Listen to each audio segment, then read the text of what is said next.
Hello કાકી, તમે મને કહેતા હતા ને કે મારા છોકરા હાટુ છોકરી ગોતી દેજે.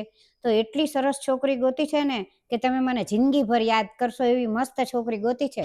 આદતમાં ના ના, આદતમાં તો કાંઈ નથી, ખાલી સવારે છે ને ક્યારેક 9 વાગે ઉઠે ને ક્યારેક 10 વાગે ઉઠે, અને બીજું કાંઈ નહીં, ખાલી એને છે ને ઉઠીને રોજ આલુ પરોઠા જોવે જ તે. હા, આલુ પરોઠા વિના એને હાલે નહીં ને, ભૂખી તો 1 મિનિટે ન રહે. અને છોકરી તો એટલી સીધી છે ને, નથી તમારે કાંઈ શાક સુધારવું પડે એમ, કે નથી તમારે બહારથી કાંઈ શાક લાવી દે એમ.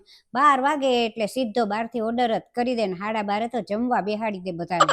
હા, અને પછી 2 વાગે ને એટલે ઈ ફોન લઈને બેસે, એમાં બધું હોય ને એનું ફેસબુક ને ઇન્સ્ટા ને ઈ બધું ઈ કર્યા કરશે. એમાં તમારે કાંઈ માથું મારવાની જરૂર નથી, ઈ એની મેળે કર્યા કરશે. અને હા કાકી, એક વાત તો કહેવાની ભૂલાઈ જ ગઈ.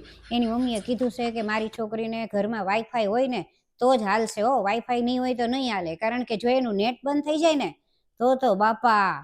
હા, બીજું તો કાંઈ વાંધો નથી, બહુ જ સારી છે.